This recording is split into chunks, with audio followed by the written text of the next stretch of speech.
Alur cerita, Coiling Dragon. Chapter 84. Langit menjadi gelap, tetapi Linli terus duduk di sana dan perlahan-lahan minum. Alice masih tidak muncul, dan jumlah orang di bar semakin sedikit. Di sisinya, Bebe sangat menikmati semua alkohol. Seperti biasa, Linli tidak membiarkan dia minum terlalu banyak. Ini adalah pertama kalinya dia bisa minum sesuka hatinya. "Pak, kami akan menutup." Pelayan berkata dengan hormat kepada Linli. "Tutup?" Linli terkejut. "Oh, apa tagihannya?" Linli berdiri, tapi dia merasa sangat pusing. Linli sudah menghabiskan 6 botol anggur jade. Untungnya, Linli memiliki konstitusi yang kuat dan mampu memegang minuman kerasnya. Orang biasa mungkin sudah runtuh sejak dulu. Di sebelahnya, Bebe telah minum jumlah yang lebih konyol, memoles selusin botol penuh. Setelah membayar tapnya, Linli meninggalkan bar. Sekarang, sudah larut malam. Jalan kering hampir sepi dan tanpa orang. Ini adalah pertama kalinya Alice melewatkan janji temu kami. Linli menghela nafas panjang. Mengambil satu pandangan terakhir kembali ke rumah berlantai 2 yang diselimuti kegelapan, Linli langsung menuju surga air giok. Di surga air giok, kakak ketiga mungkin bersenang-senang dengan pacarnya saat ini. Yale, George, dan Reynolds semua mengobrol, tertawa, dan menikmati anggur mereka. "Hei, Bos Yale, apakah menurutmu Linli masih perawan?" Reynolds tertawa kecil. Yale mengerutkan hidungnya. Dengan cukup percaya diri, dia berkata, "Itu tidak perlu dikatakan. Hanya dengan melihatnya, Anda dapat mengatakan bahwa ia perawan 100%. Bro keempat, mari kita istirahat." Ketika dia berbicara, Yale menarik tangannya yang cantik dan bergerak meninggalkan ruangan, dengan cepat diikuti oleh Reynolds. Retak. Pintu ke kamar mereka tiba-tiba terbuka. Yale dan Reynolds menatap dengan terkejut. Terkejut, Yale berkata, "Kakak ketiga, mengapa Anda kembali?" "Tak ada alasan. Ayo, Bos Yale, bro keempat, bro kedua, menemani saya dan minum-minum dengan saya." Suara Linli agak rendah dan tenang. Reynolds, George, dan Yale saling memandang. Yale adalah yang pertama tertawa dan berkata, "Luar biasa." Jarang melihat bro ketiga dalam suasana yang jujur dan langsung. "Malam ini, kami bros akan menemanimu dan minum bersamamu." Yale, Reynolds, dan George semua duduk dan mulai minum dengan Linli. Hari berikutnya, Linli sekali lagi pergi ke rumah Alice, tetapi sekali lagi, Alice tidak muncul. Di dalam Ernst Institute. Alice benar-benar marah padaku kali ini. Linli sedang berjalan di jalan-jalan di dalam Ernst Institute, dan suasana hatinya tidak terlalu baik. Sambil berjalan, Linli memperhatikan toko tertentu yang terletak di tengah-tengah institut, dan melihat berbagai pemberitahuan dan iklan di luar toko. Tatapan Linli tiba-tiba terpaku pada sebuah iklan untuk bola kristal. Dalam benaknya, dia tiba-tiba teringat beberapa kata yang pernah Alice katakan padanya. "Kakak Linli, kita hidup di tempat yang berbeda. Setiap kali saya melihat pasangan lain di kampus, saya akan memikirkan Anda dan merindukan Anda, tetapi sangat sulit bagi kami untuk bertemu satu sama lain. Sayangnya, alangkah indahnya jika kita berdua bisa selalu bersama." Hati Linli tiba-tiba bergerak. Menuju langsung ke konter toko, ia berbicara dengan pemilik toko. "Berapa harga bola kristal memori di sini?" 800 koin emas. Mata pemilik toko menyala. Bola kristal memori adalah barang yang sangat mewah.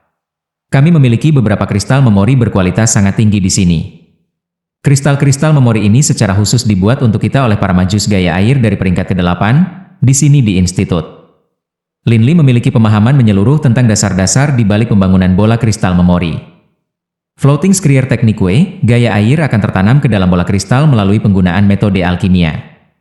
Ketika bola kristal memori diaktifkan melalui sejumlah kecil mage force, mantra itu akan secara otomatis mengaktifkan dan secara otomatis merekam adegan yang panjang. Setelah perekaman selesai, mage force waktu berikutnya digunakan untuk mengaktifkan bola kristal memori. Bola kristal akan secara otomatis memutar ulang adegan yang direkam sebelumnya. Setelah bernegosiasi atas harga, Linli berhasil mendapatkan 2 bola kristal memori dengan harga 1.200 koin emas. "Aku akan menggunakan 1 bola kristal memori untuk merekam apa yang aku lakukan di institut. sementara aku akan memberikan yang lain kepada Alice dan membiarkannya melakukan hal yang sama. Dengan begitu, bahkan jika saya tidak dapat melihatnya, saya akan dapat mengawasinya melalui bola kristal memori. Melihat dua bola kristal di tangannya, Linley tidak bisa menahan senyum. Stone Sculpting di asrama, pelatihan di pegunungan, menghadiri kelas-kelas di institut. Linley mencatat semuanya, sampai kristal memori itu sendiri benar-benar terisi penuh dan tidak dapat merekam lagi. Dan kemudian, bersemangat, pada pertengahan Oktober, Linley membawa dua kristal memori bersamanya ke Fenley City, hanya untuk menemukan. Alice masih tidak muncul. 29 Oktober. Keempat bros sekali lagi bersama-sama menuju kota Fenley. Di dalam kota, Linley terpisah dari tiga bros. Reynolds, Yale, dan George menyaksikan Linley pergi. Ekspresi wajah serius mereka. Dalam 7 tahun terakhir aku kenal Terbro, dia selalu menjadi jenius luar biasa, baik di bidang sihir maupun di bidang stonehopping. Namun yang jelas, Terbro sangat menghargai hubungan antara dia dan Alice ini. Jika ini mengakibatkan patah hati, saya khawatir Terbro akan sangat terluka. Yale mengerutkan kening saat dia berbicara. Reynolds mengangguk juga. Aku punya perasaan yang sama. Gadis Alice itu belum muncul di 3 pertemuan mereka sekarang. Saya khawatir pasti ada masalah. Jujur saja, putus tidak berarti hal yang buruk, Yale tertawa. Sebagai seorang pria, jika kamu tidak mengalami rasa sakit karena putus cinta, bagaimana kamu akan menjadi dewasa? Saya selalu merasa bahwa bro ketiga sangat menyukai Alice itu. Jika itu aku, kotoran. Jika seorang gadis bertindak ke arahku, aku akan menjatuhkannya dalam sekejap. George tertawa. Bos Yale, jujur, aku lebih menghargai bagaimana perilaku Terbro. Pandanganmu juga sedikit. George menggelengkan kepalanya. Saya sendiri cenderung ke arah pendapat Bos Yale. Reynolds menyeringai. Obrolan yang cukup, mari kita pergi ke surga air giok. Yale, Reynolds, dan George langsung menuju ke surga air giok. Tetapi setengah jalan ke tujuan mereka, tiba-tiba Reynolds diam-diam menyenggol Yale dan George. Bos Yale, George, tunggu sebentar. Lihatlah ke sana. Lihat siapa itu? Yale dan George keduanya berbalik untuk melihat ke arah yang sedang digerakkan Reynolds. Segera, ekspresi wajah Yale dan George berubah. Fragran Pavilion Road dipenuhi oleh orang-orang, tetapi Yale, George, dan Reynolds dapat dengan jelas mengetahui siapa wanita tertentu itu, tidak terlalu jauh dari mereka. Sejak Linley dan Alice telah bersama untuk waktu yang lama sekarang, Yale, George, dan Reynolds semuanya secara resmi diperkenalkan kepada Alice. Secara alami, mereka mengenalinya. Ini Alice. George berkata dengan suara rendah. Tepat pada saat ini, Alice berjalan bergandengan tangan dengan pemuda lain, sedikit senyum di wajahnya. Jika Linley ada di sini, dia pasti akan bisa mengenali bahwa pemuda ini adalah Kalan. Bajingan? Ekspresi pembunuhan ada di wajah Yale. Reynolds juga geram. 2 bulan terakhir ini, Linley telah pergi ke rumahnya berkali-kali, menunggu dengan pahit untuknya. Dia telah merekam semua aktivitasnya dalam kristal memori juga, seperti orang idiot. Dan dia bahkan mengatakan kepada kita bahwa di masa depan, dia akan menikahi Alice ini. FCK ini, dengan cara apa bro ketiga kita tidak layak untuknya? George juga mulai kesal. Yale mencibir. Tidak nyaman bagi kita untuk ikut campur. Kami akan pergi ke surga air giok, dan kami akan berbicara dengan bro ketiga tentang hal itu ketika dia kembali. Hal terpenting yang harus kita lakukan sekarang adalah membantu Terbro mempersiapkan mental untuk hal ini. Jika dia tidak siap, aku takut dia tidak akan bisa menerima pukulan ini. George dan Reynolds semuanya mengangguk juga. Di dalam kamar pribadi mereka di surga air giok, Yale, George, dan Reynolds semua duduk, mengerutkan kening di wajah mereka. Mereka tidak meminta pelacur untuk menemani mereka, dan satu-satunya hal di gelas mereka adalah jus. Mereka takut bahwa mereka mungkin mabuk, dan tidak akan berperilaku tepat ketika berhadapan dengan Linley. Aku kenal bro ketiga dengan baik, kata George khawatir. Dia biasanya tidak banyak bicara, dan dia juga bekerja keras. Ada begitu banyak gadis di sekolah kami yang mengejarnya. Dia tidak pernah menerima satupun dari mereka. Tapi orang seperti dia, begitu dia jatuh cinta pada seseorang, dia akan jatuh jauh lebih sulit daripada kamu, bos, atau kamu, kakak keempat. Yale dan Reynolds keduanya mengangguk. Bagi Yale dan Reynolds, kehilangan seorang gadis hanya berarti mendapatkan yang baru. Itu bukan masalah besar sama sekali. Tapi dalam setahun terakhir ini, setiap hari, ketika mereka bercanda dengan Linley, mereka bisa tahu dari reaksi Linley bahwa ia benar-benar telah mengembangkan perasaan yang tulus untuk Alice. Ini membuatku kesal. Yale meminum semua jus dalam cangkirnya sekaligus.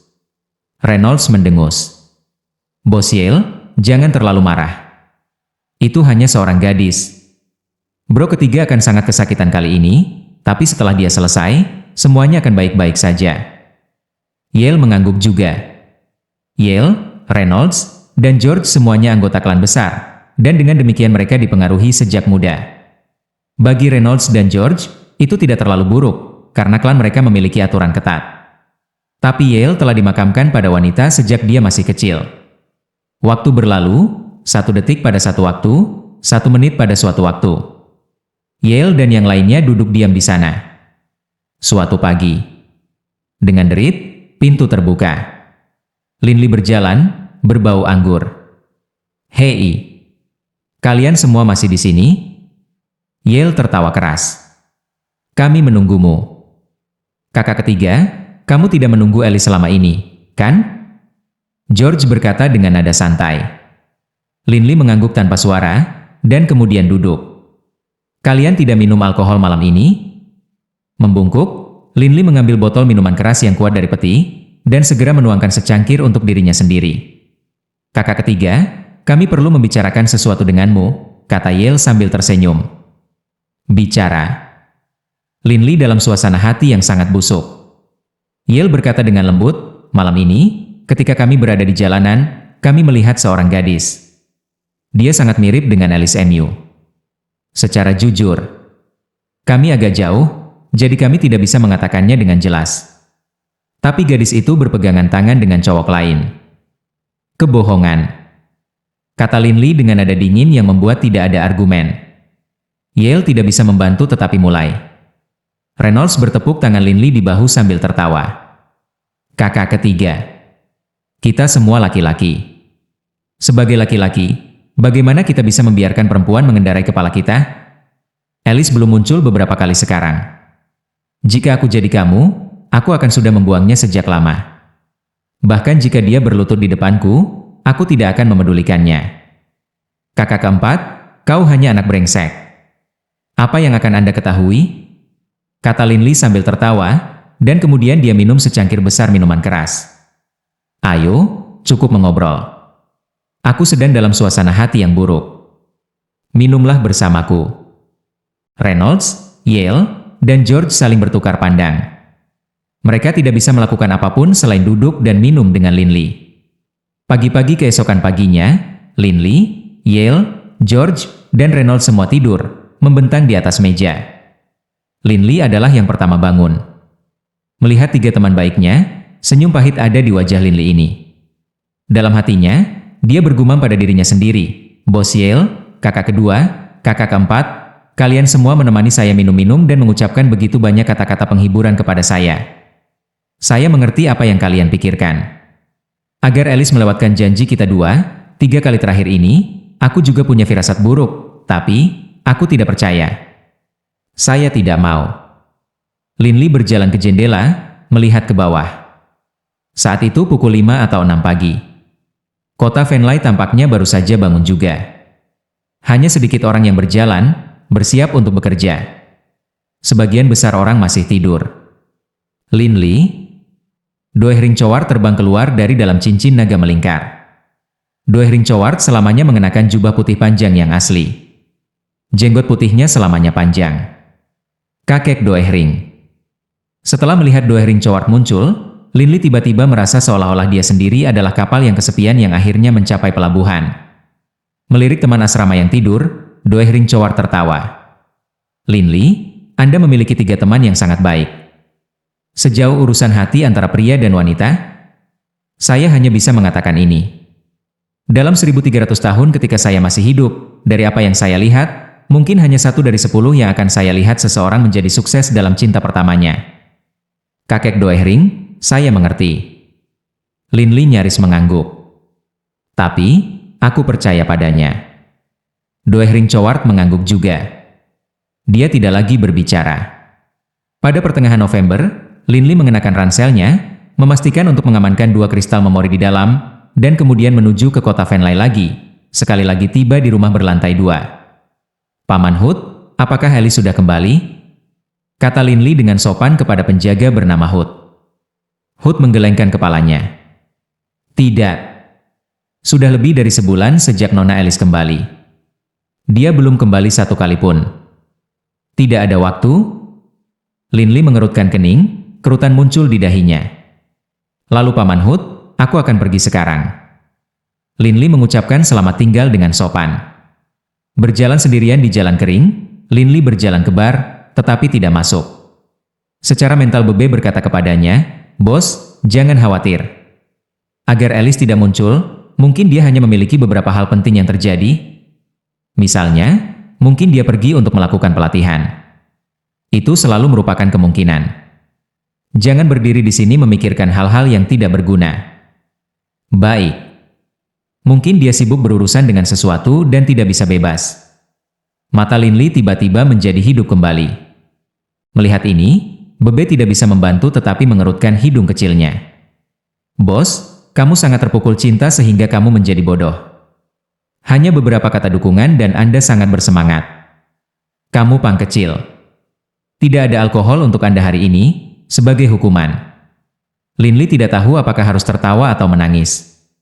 Tapi Linli juga harus mengakui bahwa setelah bercanda dengan Bebe, suasana hatinya membaik. 29 November. Ini adalah hari badai salju, dan salju menutupi semuanya putih. Linli, Reynolds, Yale, dan George semua duduk di dalam gerbong. Sopir itu adalah seseorang milik klan pedagang Yale, dan di belakang mereka ada beberapa ksatria yang mengawal patung Linli ini. Kakak ketiga. Dalam beberapa hari ke depan, ujian akhir tahun akan datang. Saya ingin tahu apakah orang yang pernah memproklamirkan kejeniusan nomor 1 di lembaga kami telah menjadi magus dari peringkat ke-6. Yale tertawa kecil. George dan Reynolds sangat bangga. Karena di minggu sebelumnya, Linli telah mencapai ranah peringkat ke-6. Sebenarnya, Linli telah mencapai peringkat ke-4 ketika dia berusia 13, peringkat ke-5 ketika dia berusia 14, dan sekarang, dia hampir berusia 17. Setelah 2,5 tahun, Linli akhirnya melakukan transisi dari menjadi magus yang ke-5 peringkat ke peringkat ke-6. 2,5 tahun. Bagaimana dengan Dicie itu, yang sebelumnya dianggap sebagai jenius utama institut? Dicie menjadi magus dari peringkat ke-5 ketika dia berusia 12 tahun, tapi sekarang dia juga berusia sekitar 17 tahun. Sudah 5 tahun. Jujur saja, perkembangan Dicie juga sangat cepat. Namun, dibandingkan dengan Linli, yang dibantu oleh teknik Stone Carving Stretchy Cell School, dia jauh lebih lambat. Jika, pada akhir tahun ujian, Linli telah mencapai peringkat ke-6 sementara Dicie tidak, maka Linli akan dikenal sebagai jenius nomor 1 yang tak terbantahkan dari Ernst Institute. Kakak ketiga, cobalah dan tersenyum. Menjadi seorang magus dari peringkat ke-6 adalah sesuatu yang harus kamu sukai. Kata Reynolds membesarkan hati. Linli kuirket bibirnya. Kamu menyebut itu senyum? Reynolds sengaja mencoba menggoda Linli. Linli akhirnya tersenyum. Baiklah, bro keempat, biarkan aku diam untuk sementara waktu. Linli sudah memutuskan bahwa kali ini, tidak peduli apa, dia akan bertemu Alice. Jika dia tidak bisa melihatnya di Venlai City, dia akan langsung pergi ke Wayland Institute untuk mencarinya. Tidak peduli apa, dia harus berhadapan langsung dengan Alice dan menyelesaikan masalah. Membuka jendela kereta, Linli membiarkan hembusan udara dingin di dalam. Dia tidak bisa membantu tetapi menyipit. Di luar, semuanya diselimuti warna putih, dan langit itu sendiri dipenuhi dengan bulu-bulu seperti salju. Sambil menikmati pemandangan musim dingin, waktu berlalu dengan cepat, dan mereka tiba di kota Venlai. Setelah mengantarkan ketiga pahatan ke Galeri Prowls, mereka berempat makan, lalu berpisah sementara. Sekarang, pendapatan Linli sudah sangat tinggi. Hampir setiap bulan, ia mampu mengumpulkan sekitar 20.000 keping emas. Dengan demikian Linli tidak terlalu peduli tentang uang lagi. Membawa ranselnya dengan 2 kristal memori, Linli langsung menuju ke rumah Alice. "Bos, jika saya ingat dengan benar, ini adalah keempat kalinya Anda menuju ke Venlai City dengan kristal memori ini. kan? Kata Bebe dengan tidak setuju. Bagaimana kalau kamu memberikannya pada Delia? Saya lebih suka Delia. Dari Oktober sampai sekarang, ini memang merupakan yang keempat kalinya Linley membawa bola kristal memori ini ke Fanlight City. Sudah cukup, Bebe, kata Linley dengan cemberut. Berjalan di jalan yang tertutup salju, suara berderak bisa didengar dengan setiap langkah yang diambil Linley. Dalam waktu singkat, dia tiba di rumah berlantai 2 yang akrab itu. Setelah melihat dan berbicara singkat dengan Hood, Linley hanya bisa berbalik dan pergi. Sekali lagi, tidak kembali. Linley mengerutkan kening. Welland Institute. Linley segera memutuskan untuk pergi ke Welland Institute. Kota Fanlight. Jalan Pavilion Wangi. Alice berjalan di jalanan, berpegangan tangan dengan Kalan. Kalan dengan lembut berkata, Alice, kamu tidak berencana untuk membuat semuanya menjadi jelas untuk Linley? Mungkin nanti. Alice menggelengkan kepalanya. Kalan mengangguk dan tidak lagi berbicara. Melihat Alice, yang berpegangan tangan dengannya, Kalan tidak bisa menahan senyum. Dia tumbuh dengan Alice dan masih kecil dengan dia. Dalam hatinya, dia selalu menyukai Alice, tetapi dia tidak berharap bahwa Alice akan bersama dengan Linley begitu cepat. Ketika ia pertama kali menemukan bahwa Alice dan Linley mulai berkencan, Kalan meledak dengan amarah. Sejak dia masih kecil, Kalan selalu menganggap Alice sebagai miliknya. Bahkan jika Linley sebelumnya membantunya, ketika datang untuk mencintai, Kalan tidak akan mundur. Jadi, dia menggunakan beberapa trik kecil untuk mencapai apa yang dia inginkan. Cinta pada pandangan pertama. Pahlawan menyelamatkan gadis itu dalam kesulitan. Kalan dipenuhi dengan penghinaan. Ketika dihadapkan dengan kenyataan, semua itu sama tipisnya dengan selembar kertas putih. Memegang tangan Alice, Kalan benar-benar puas. Alice, kapan kamu pikir kamu akan membuat semuanya menjadi jelas untuk Linley? Kalan bertanya lagi. Kalan benar-benar tidak ingin Alice dan Linley tetap terjerat lebih lama. Alice menggelengkan kepalanya. Aku juga tidak tahu.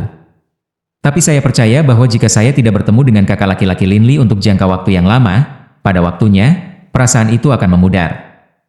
Pada saat itu, jika aku mengucapkan selamat tinggal padanya, dia tidak akan memiliki reaksi sekuat itu. Kamu benar.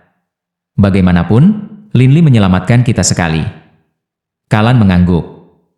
Ketika mereka berjalan, mereka mencapai persimpangan antara Dry Road dan Fragrant Pavilion Road. Kalan memperhatikan bahwa Alice tiba-tiba terhenti. Dia tidak bisa tidak melihat Alice dengan rasa ingin tahu, tetapi Alice, yang terlihat terkejut, sedang melihat tempat di jalan kering. Wajahnya pucat. Kalan juga memalingkan kepalanya. Seorang pria muda, mengenakan jubah putih bulan, berdiri di sana, tidak bergerak sedikit pun. Dia menatap mereka, tertegun. Wajahnya sama sekali tidak berwarna, seputih salju. Linley? Kalan segera mengerutkan kening. Chapter 86. Alice sebelumnya percaya bahwa dia tidak lagi memegang kasih sayang yang mendalam untuk Linley. Tetapi ketika dia melihatnya sekali lagi berhadap-hadapan, terutama ketika dia melihat ekspresi tidak percaya di wajahnya, dia merasakan sakit di hatinya. Kakak Linley. Alice memanggilnya. Wajah putih salju Linley ini diadakan bukan setitik darah. Dia berdiri di sana, terpana, untuk waktu yang lama. Swiss. Membiarkan teriakan marah, Shadow Mouse sekecil, Bebe, berubah menjadi kabur hitam ganas dan dibebankan langsung ke arah Alice dan Kalan. Meskipun Bebe sekarang sangat cerdas, dia masih binatang buas ajaib, dan masih memiliki kekejaman buas dari binatang buas. Dia sangat bisa merasakan ketidakpercayaan dan keputusasaan di hati Linley ini. Dia akan membalas dendam. Tubuh Bebe tiba-tiba membesar satu ukuran, dan dalam sekejap mata, muncul oleh Kalan dan Alice. Cakar tajam Bebe berkilau dengan cahaya dingin, membekukan hati mereka berdua. Mereka bahkan tidak memiliki kesempatan untuk menghindar atau berbicara. Kembali, suara Linley tiba-tiba terdengar. Kabur gelap yang Bebe gemetar, lalu mendarat di salju, menyapu tepat di wajah Kalan. Bebe menoleh untuk menatap Linley. Mencicit-mencicit. Dia memanggil, sementara pada saat yang sama dia mulai berdebat mental dengan Linley. Linley perlahan, tapi tegas, menggelengkan kepalanya. Bebe melirik Alice dan Kalan dengan matanya yang dingin dan kejam, lalu berbalik. Sekali lagi secara misterius menyusut kembali ke ukuran biasanya, ia berubah menjadi bayangan yang kejam sekali lagi dan melompat ke bahu Lin Li. Hanya menilai dari kelucuannya yang dangkal, tidak ada yang bisa membayangkan betapa menakutkannya dia sebenarnya. Huf, huf. Baru sekarang Kalan mulai terengah-engah. Keringat bermanik-manik di dahinya, dan dengan teror, ia menatap Bebe, bertengger di bahu Lin Li ini. Alice menatap Lin Li. Dia menghirup napas dalam-dalam.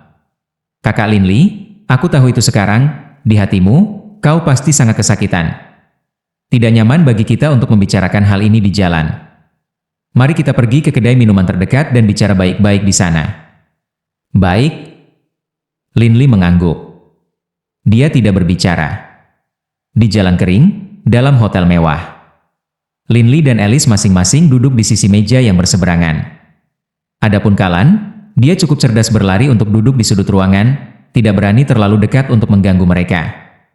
Dia baru saja lolos dengan hidupnya dari serangan dekat Bebe. Kalan benar-benar takut pada Lin Li. Meja itu terbuat dari marmer hitam yang dipoles. Di atasnya ada 2 cangkir anggur buah hangat. Lin Li dan Alice saling berhadapan diam-diam. Setelah diam lama, Alice menghela nafas kecil. Kakak Lin Li, saya telah salah besar dalam urusan ini. Selama ini, saya menolak bertemu dengan Anda karena saya ingin Anda siap secara mental. Paling tidak, saya tidak ingin kami berdua berpisah sebagai musuh. Musuh? Dalam hatinya, Lin Li tertawa getir, tapi dia tidak berbicara. Dia hanya diam mendengarkan, menatap Alice. Alice melanjutkan. Kakak Lin Li, saya akui bahwa pada awalnya, saya benar-benar menyukai Anda. Saya juga berpikir tentang kami menikah dan memiliki anak. Tetapi setelah kami bersama untuk waktu yang lama, saya menyadari bahwa dalam banyak hal, kami benar-benar tidak cocok. Lin Li akhirnya berbicara. Dalam banyak hal? Alice, aku tidak hanya menyukai kekuatanmu, aku juga menerima kelemahanmu. Saya percaya bahwa ketika 2 orang bersama, mereka harus saling memberi dan mencoba memahami satu sama lain. Tidak ada 2 orang yang akan menjadi pasangan sempurna dan sempurna tanpa sedikit pertikaian. Alice menggigit bibirnya. Dengan kedua tangannya, dia mengambil segelas anggur buahnya dan menyesapnya. Dulu ketika kita masih muda, ketika kita pertama kali bertemu, aku berusia 15 tahun. Alice berbicara hanya setelah lama mengumpulkan pikirannya. Dalam hatiku, kamu adalah pahlawan yang menyelamatkanku, turun dari surga. Saya pernah berpikir Anda adalah bumi saya, langit saya, seluruh dunia saya, tetapi sekarang saya menyadari bahwa bukan itu masalahnya. Selain hal-hal ini, keluarga juga penting. Lin Li terkejut. Kakak Lin Li, Anda selalu begitu penuh dengan vitalitas, dan Anda juga sangat baik padaku. Anda juga bekerja sangat keras. Saya harus mengakui bahwa Anda sangat sempurna. Tapi, ini tidak cukup. Sebagai contoh, kali ini, ketika ayah saya pergi berjudi, dia kehilangan beberapa ratus ribu koin emas. Tapi yang harus dilakukan kakak Kalan adalah meminta keluarganya untuk membantu, dan masalah ini mudah diselesaikan. Alice memandang Lin Li. Kakak Lin Li, ini adalah sesuatu yang Anda tidak mampu lakukan. Meskipun ayah saya adalah penjudi dan pecandu alkohol, dia tetap ayah saya. Hanya karena ini, kata Lin Li lembut. Tidak. Alice melanjutkan. Bukan hanya ini. Saya telah menemukan bahwa kakak Kalan selalu sangat baik kepada saya juga. Dia tumbuh bersama saya, dan saya sangat akrab dengannya. Tetapi sehubungan dengan Anda, saya selalu merasa seolah-olah Anda telah diselimuti oleh lapisan kabut. Saya tidak bisa melihat Anda dengan jelas.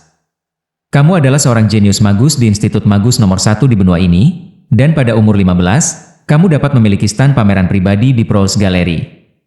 Dari suaranya, Anda sangat sempurna, tetapi karena kesempurnaan itu, saya merasa tidak bisa melihat Anda dengan jelas. Suara Alice semakin rendah. Yang paling penting adalah, kita berdua selalu berada di tempat yang terpisah. Pada awalnya, itu tidak terlalu buruk, tetapi seiring berjalannya waktu, saya merasa lelah. Saya terbiasa selalu memiliki seseorang di sisiku, seperti bagaimana kakak Kalan selalu di sisiku. Setelah mengatakan semua hal ini, Alice terdiam. Lin Li diam juga. Setelah lama berlalu, cukup untuk anggur menjadi dingin, Lin Li berbicara. Alice, Apakah kamu ingat apa yang pernah kita katakan satu sama lain? Saya pernah berkata kepada Anda, saya bisa langsung tinggal bersama Anda. Tapi kamu bilang, tidak. Anda tidak ingin mengganggu pelatihan saya. Tapi sekarang, Anda mengatakan bahwa saya tidak pernah bersamamu? Senyum yang sangat menyakitkan ada di wajah Linli ini. Alice ingin berbicara, tetapi tidak ada yang bisa dia katakan. Semua yang baru saja dia katakan hanyalah alasan. Melihat Alice, Linli melanjutkan. Alice, apakah kamu ingat bahwa pertama kali kita bersama di sebuah hotel, kamu berkata kepadaku, kamu berharap bahwa jika cintaku padamu menghilang, aku akan memberitahumu dan tidak akan menyembunyikannya darimu. Anda diam-diam akan meninggalkan saya. Linli menekan agitasi, memaksa dirinya untuk tetap tenang. Dulu, aku juga berkata, jika kamu merasa kehilangan perasaanmu padaku, aku juga berharap kamu akan memberitahuku secara langsung dan tidak berbohong padaku. Saya juga akan diam-diam pergi. Mata Alice menjadi basah. Bukan masalah besar kalau kamu sekarang bersama Kalan. Tetapi saya berharap Anda tidak menipu saya. Agar kamu sekarang bersama Kalan di belakangku dan tidak secara terbuka menjelaskan banyak hal kepadaku, untuk membiarkan aku terus memendam harapan di hatiku, untuk membiarkan aku menunggumu berkali-kali. Apakah kamu tahu bagaimana rasanya menunggu? Seseorang seperti itu? Tubuh Linli mulai bergetar. 29 September, itu adalah hari pertama kamu melewatkan pertemuan kita. Saya menunggu dari tengah malam hingga hampir subuh. Setiap menit, setiap detik, sulit untuk bertahan. Ketika saya kembali ke sekolah, saya berpikir, apakah itu karena saya membuat Anda marah sebelumnya? Jadi aku ingin membuatmu bahagia. Seperti orang idiot, saya pergi membeli kristal memori untuk merekam adegan semua tempat di sekitar institut. Saya berharap bahwa ketika kita tidak bersama, ketika kamu merindukanku, kamu bisa mengawasiku. Membawa 2 bola kristal memori ini, pada pertengahan Oktober, sekali lagi aku mendatangimu, hatiku dipenuhi harapan. Tetapi sekali lagi, Anda tidak ada di sana. Dalam hati saya mulai tumbuh gelisah. Tapi saya memegang teguh. Karena saya ingat janji itu bahwa kami saling membuat. Saya percaya bahwa jika Anda akan meninggalkan saya, Anda akan memberitahu saya terlebih dahulu. Itu sebabnya saya memegang teguh. Akhir Oktober, pertengahan November, saya pergi juga.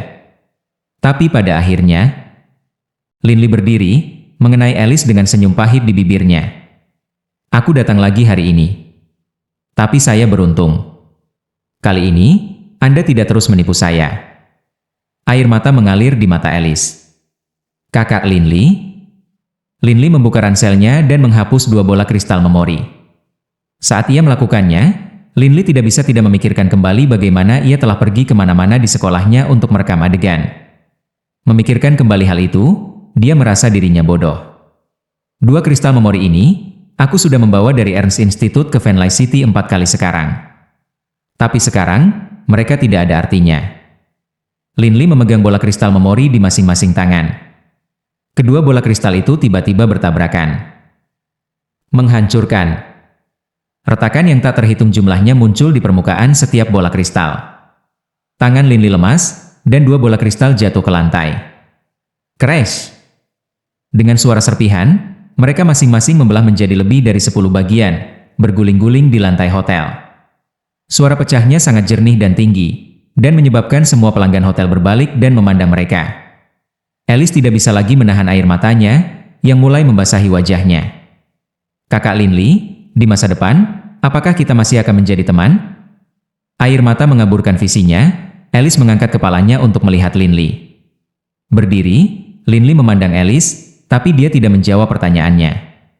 Setelah beberapa saat, senyum tipis muncul di wajahnya. Alice, jika aku tidak salah, kami memulai hubungan kami pada 29 November tahun lalu. Hari ini juga tanggal 29 November. Sudah setahun penuh. Terima kasih. Setidaknya Anda memberi saya beberapa kenangan indah. Tiba-tiba berbalik, Linli langsung pergi melalui pintu depan hotel. Seluruh hotel terdiam. Kalan, yang sebelumnya di sudut, buru-buru berlari ke Alice. Ketika dia melakukannya, dia berlari dan menginjak beberapa potong bola kristal yang hancur. Suara kristal-kristal memori yang semakin hancur bergema di hotel.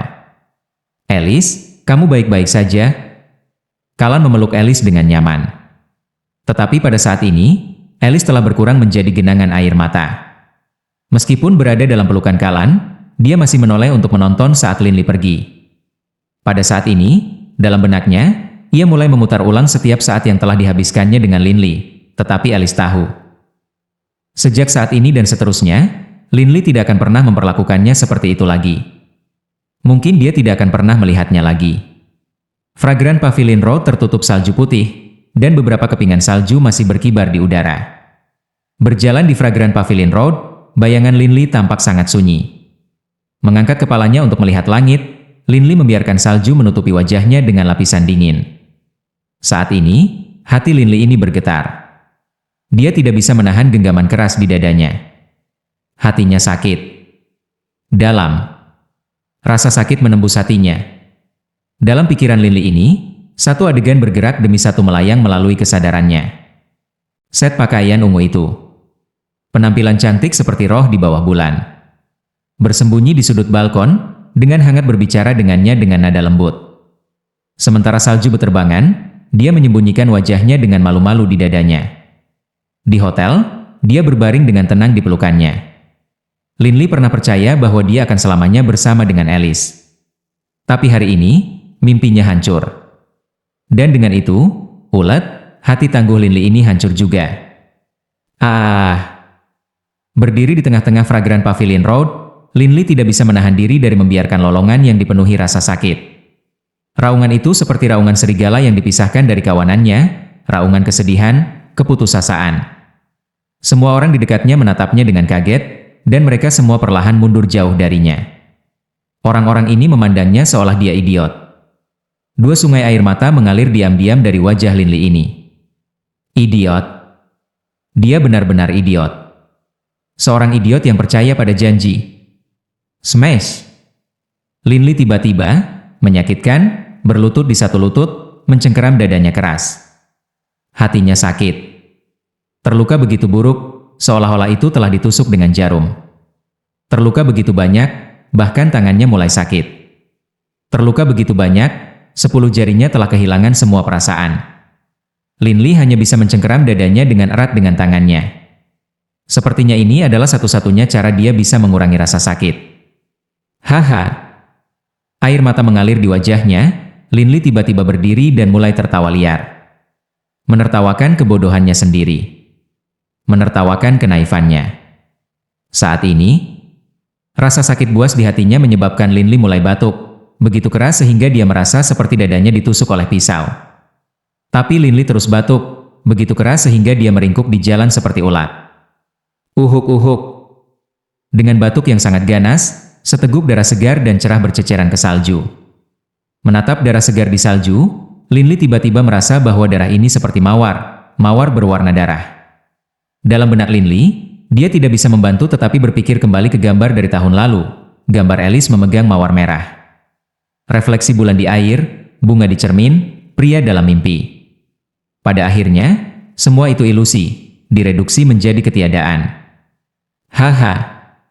Linli mulai tertawa liar di Fragran Pavilion Road, seolah-olah tidak ada orang lain di sana. Tapi tawanya begitu sunyi. Doi Hring Choward, berpakaian seperti biasa dalam jubah putih salju, berdiri diam di samping Linli. Dia tidak berbicara, hanya menatap sedih pada Linli. Dalam hatinya, dia menghela nafas, "Oh, Linli, pada akhirnya, kau masih anak-anak." Tahun ini, Linli baru berusia 16 tahun. Kakak ketiga. Tiba-tiba, teriakan panik terdengar. Yale, Reynolds, dan George semua berlari dari tidak terlalu jauh. Itu tidak terlalu jauh dari tempat ini ke Fragran Pavilion Road, dan mereka bertiga juga memperhatikan Linli berdiri di tengah jalan. Setelah melihat Linli memuntahkan seteguk darah, semua wajah mereka berubah. Kakak ketiga, kamu baik-baik saja? Linli, George, Yale, dan Reynolds semua buru-buru menyandarkan Linli. Linli melihat 3 bros. Dia menggelengkan kepalanya dengan cermat. Saya baik-baik saja. Jangan khawatir tentang saya. Linli menatap langit.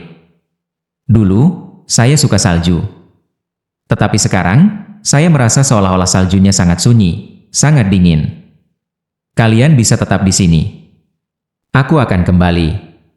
Setelah mengucapkan kata-kata ini, Linley langsung menuju ke ujung jalan Paviliun Wangi. Yale, Reynolds, dan George semua saling memandang. Mata mereka dipenuhi kekhawatiran dan kekhawatiran. Dan kemudian, mereka bertiga mengejar Linley. Hari itu, salju terus turun. Perlahan-lahan, noda darah berbentuk mawar itu ditutupi oleh salju, tanpa jejak yang tertinggal. Lanjut di video chapter berikutnya. Terima kasih.